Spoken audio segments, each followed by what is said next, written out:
Você acorda. Sente aquela sensação de tontura matinal com cansaço. Sai da cama se arrastando, enfrenta o desconforto do frio motivado pelo relógio que avisa que você vai se atrasar novamente para o trabalho se demorar mais um pouco. Toma um banho, se veste, come alguma coisa quando dá tempo e sai de casa. Nesse meio tempo, olha para a rua e se enxerga em mais um dia no mundo pensando em tudo que ainda quer fazer da vida.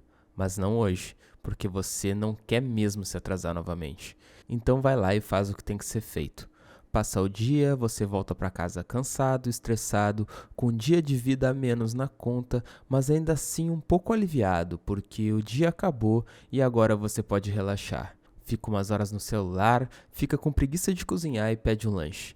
Depois senta na frente da tela e assiste uns episódios daquela série que você estava esperando tanto. Decide ver mais um, e meu Deus, essa série é muito boa, preciso saber o que vai acontecer. E quando vê são 3 da manhã e amanhã você trabalha novamente. Então vai direto pra cama, demora um pouco pra dormir, mas finalmente pega no sono.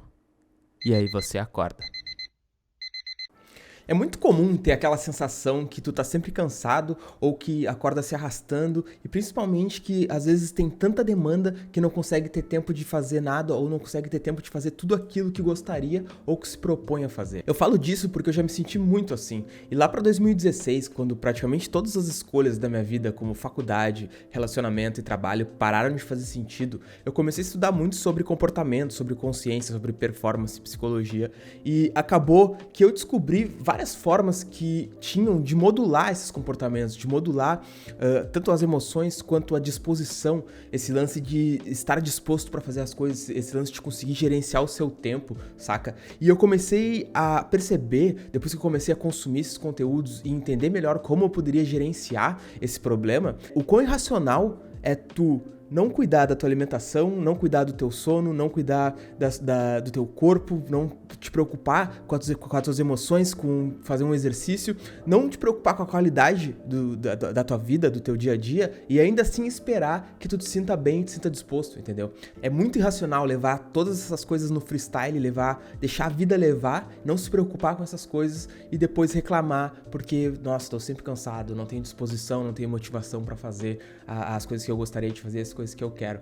Então, nesse vídeo eu vou falar 5 coisas que realmente fizeram muita diferença na minha vida, 5 pilares que são necessários pra gente cuidar, pra conseguir se sentir melhor, pra conseguir se sentir produtivo, pra conseguir desenvolver um projeto ou pra fazer qualquer coisa que tu queira fazer na tua vida, porque tu vai perceber que é muito mais fácil fazer qualquer coisa quando tu tá te sentindo bem. E parece óbvio falar isso, e é muito óbvio, só que quando tu tá vivendo em determinados momentos, mesmo sendo óbvio, parece que existe um véu que não te deixa enxergar que o teu comportamento muitas vezes está te deixando cada vez mais indisposto, cada vez mais cansado e cada vez mais desmotivado para fazer qualquer coisa, entende? E tem outro ponto que é muito importante em relação à procrastinação, que eu não vejo ninguém falando na internet e que eu vou falar aqui também, que seria uma das coisas mais importantes depois desses pilares, assim, é tu tá alinhado com isso, porque não adianta tu te esforçar, estar bem e colocar tanta energia em algo se esse último ponto também não estiver alinhado. E é uma coisa que eu nunca vi ninguém falando em relação a isso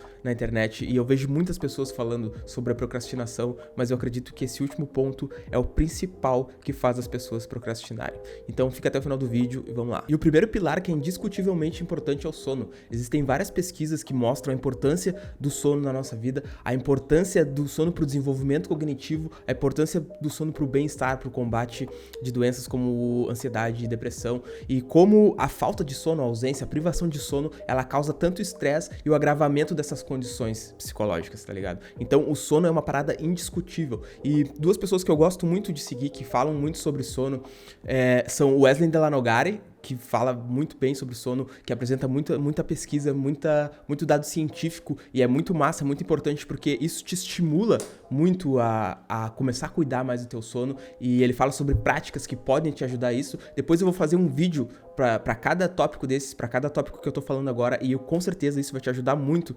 nessa parte do desenvolvimento, nessa parte de fazer tu se sentir melhor, nessa parte de fazer tu conseguir ter mais disposição e conseguir ter mais motivação pra fazer as coisas no teu dia a dia. Então, o Wesley Delanogara é um cara muito massa que fala sobre sono, e tem o colega dele, Andrei Maier, que também fala muito bem, ele tem um podcast no YouTube, inclusive, que é muito foda e também traz muitos insights em relação a isso. Então, o sono é uma parada que tu tem que prestar muito atenção e é indiscutível a importância dele na nossa vida. E hoje em dia, foi muito divulgada aquela filosofia do trabalho enquanto eles dormem, e realmente isso não funciona, tu precisa dormir.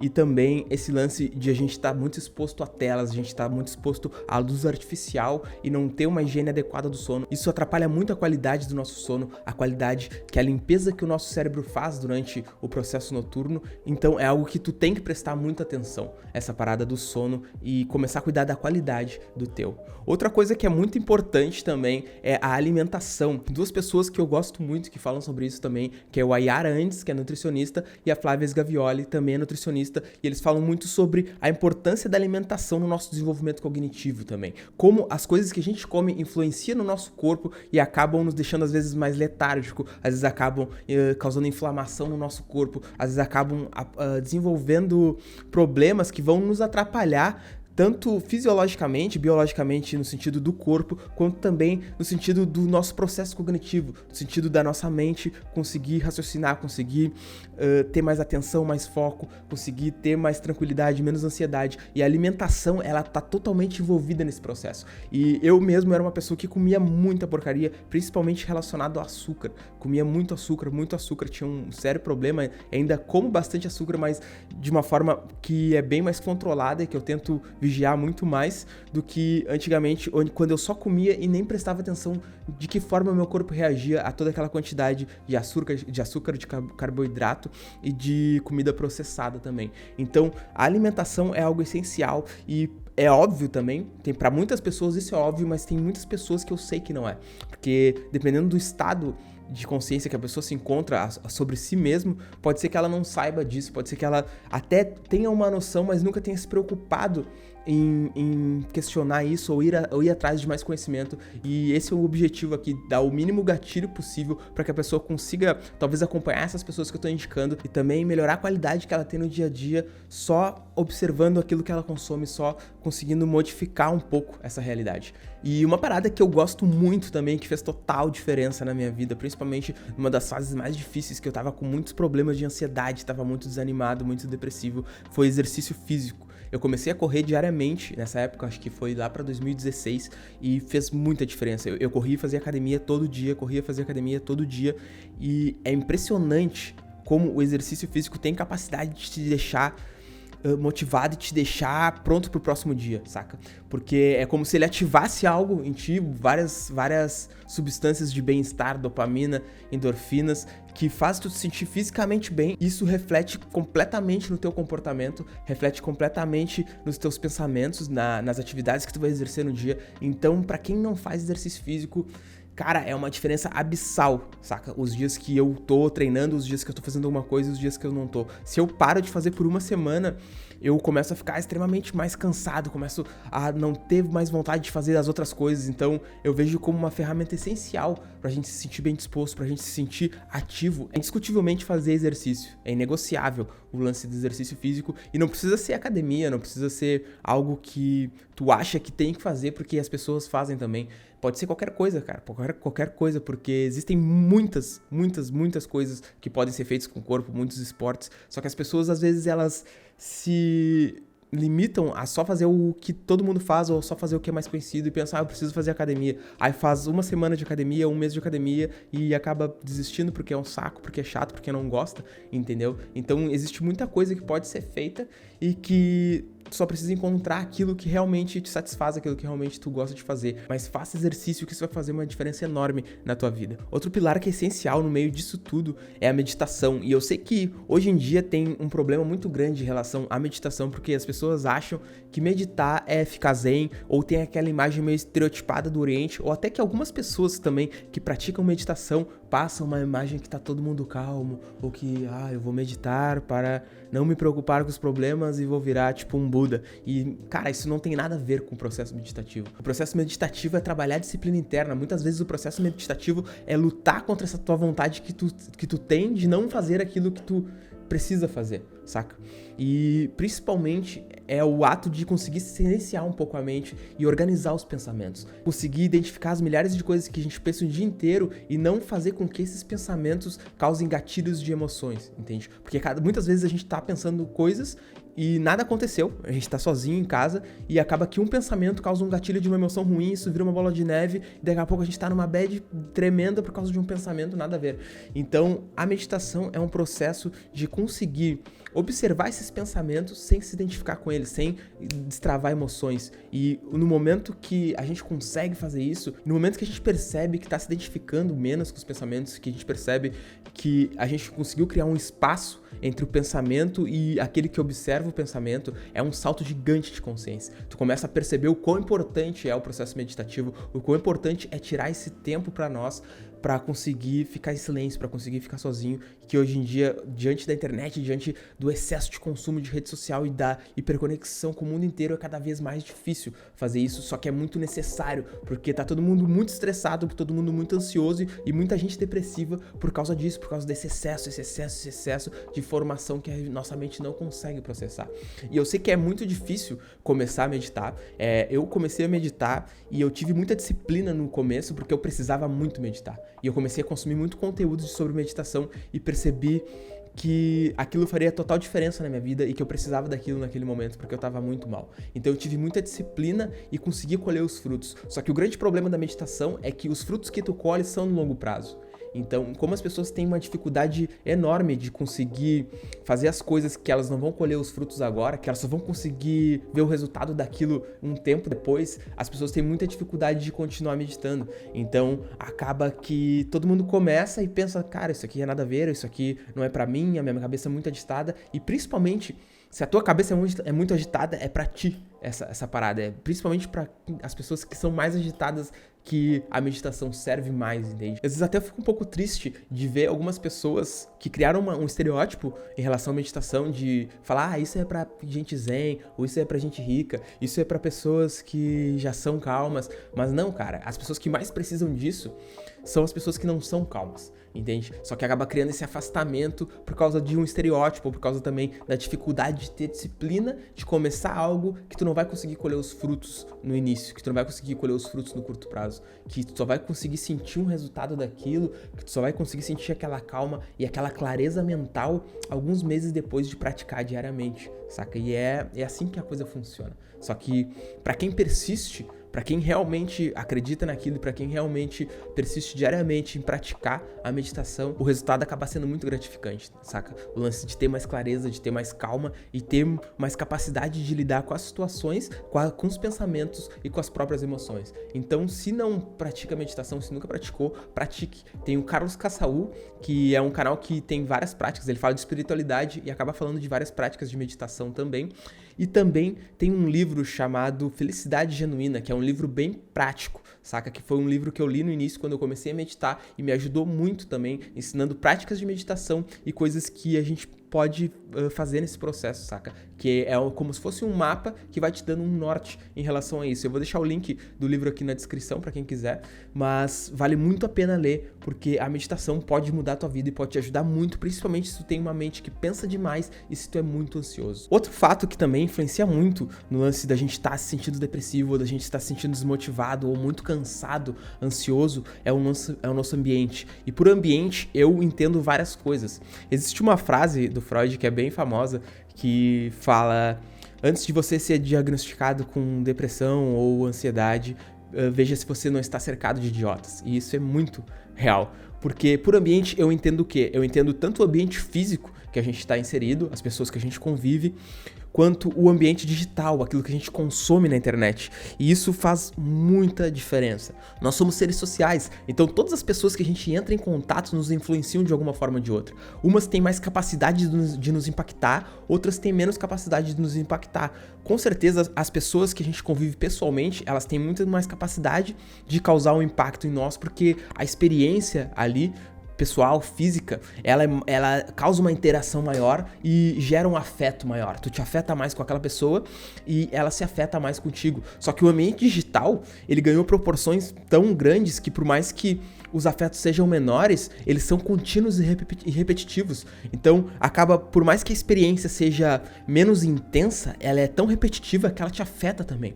Então, as pessoas que a gente segue e os conteúdos que a gente consome, eles também são nosso ambiente. Eles também modulam o nosso comportamento, eles modulam a nossa percepção e modulam também as nossas emoções, as pessoas que a gente segue, as pessoas que a gente consome conteúdo. E hoje em dia, a internet é um ambiente extremamente capaz de te entristecer.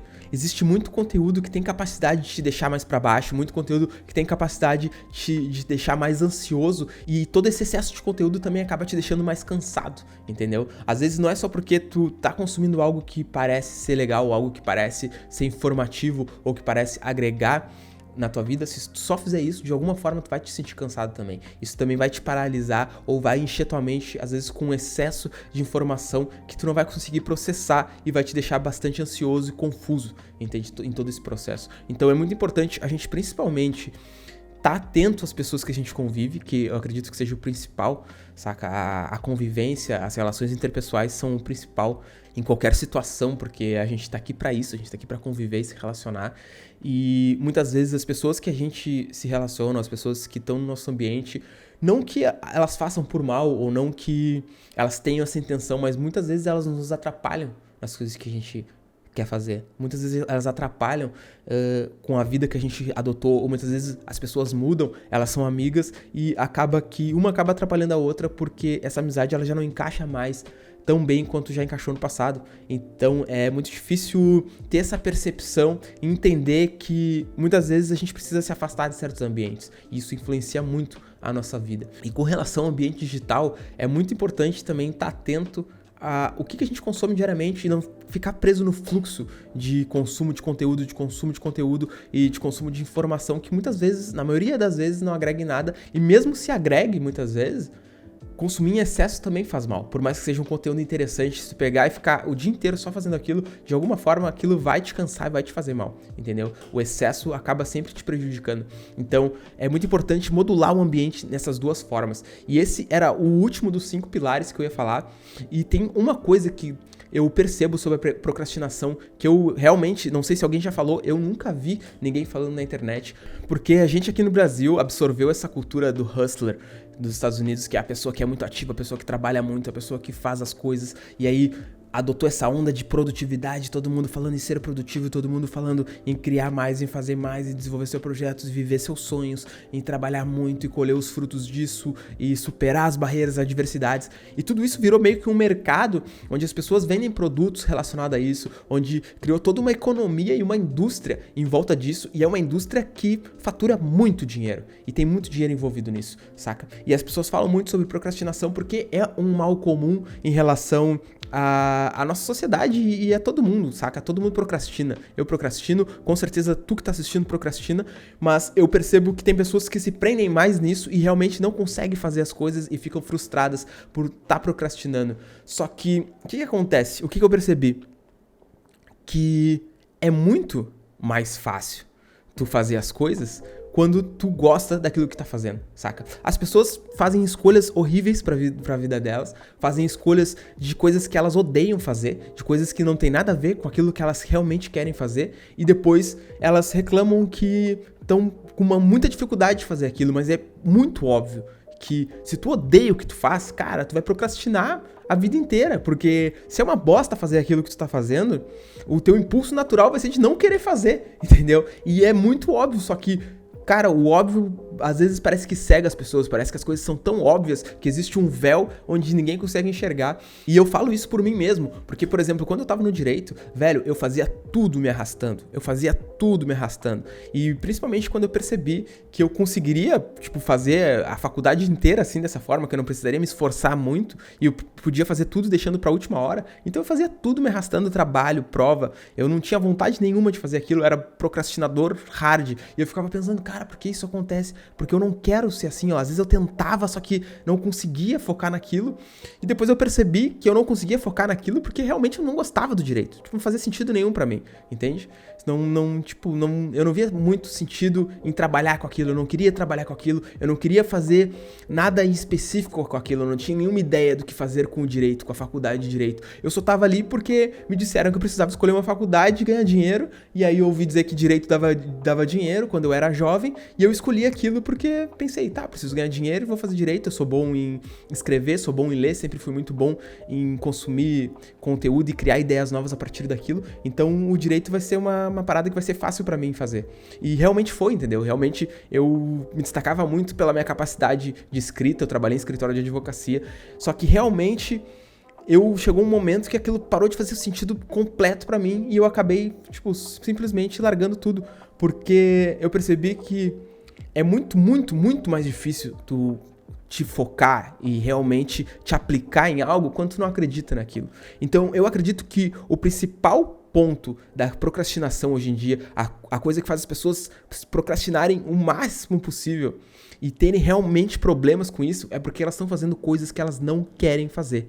Coisas que realmente, talvez, elas foram convencidas a fazer, ou porque elas não tiveram o discernimento também, o autoconhecimento para escolher as coisas corretas, as coisas que tinham mais a ver com elas, as coisas que realmente elas viam sentido.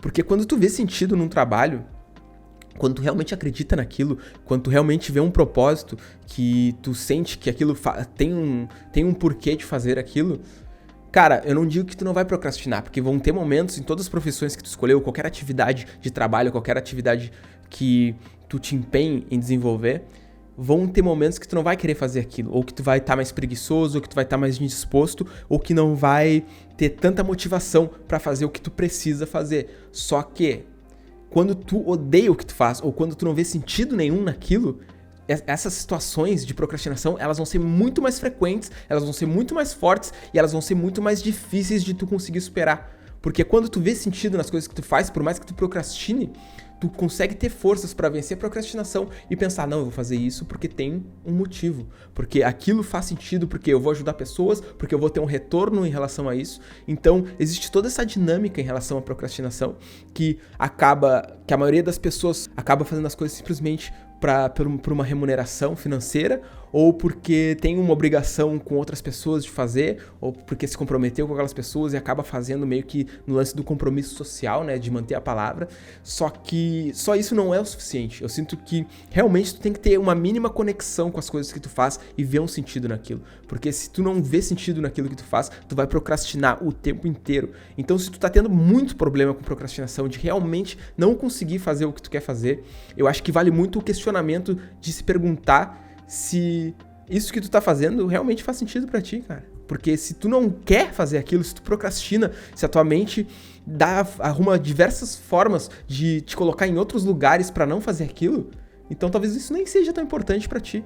Então talvez tu tenha que fazer outra coisa da tua vida, tenha que criar novas possibilidades e buscar uma outra escolha de gastar o teu tempo, porque o tempo de vida é extremamente limitado, a gente tem uma só.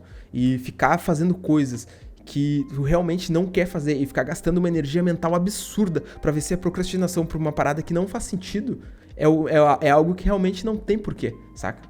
Então, eu sempre quis falar sobre isso, e eu vou fazer outro vídeo especificamente sobre isso, sobre esse lance de sentir que as suas atividades não fazem o menor sentido e a procrastinação dominar por causa dessa tensão que se cria, sabe? Sobre gastar energia por algo que não se acredita, por algo que não se tem um retorno, que não se sente o retorno, não se sente que aquela energia foi gasta em prol de algo que vale a pena, saca? Então, eu queria falar sobre isso nesse vídeo, espero que tenham gostado. Curte o vídeo, comenta a tua opinião sobre tudo isso que eu falei sobre muita coisa que mexe com muita gente, e eu sei que tu já passou por isso, eu sei que tu já sentiu isso, então é muito importante que tu deixe tua opinião pra gente trocar ideia, pra gente conseguir agregar e conseguir desenvolver melhor esses pensamentos e se ajudar em relação a isso. Tamo junto e até o próximo vídeo.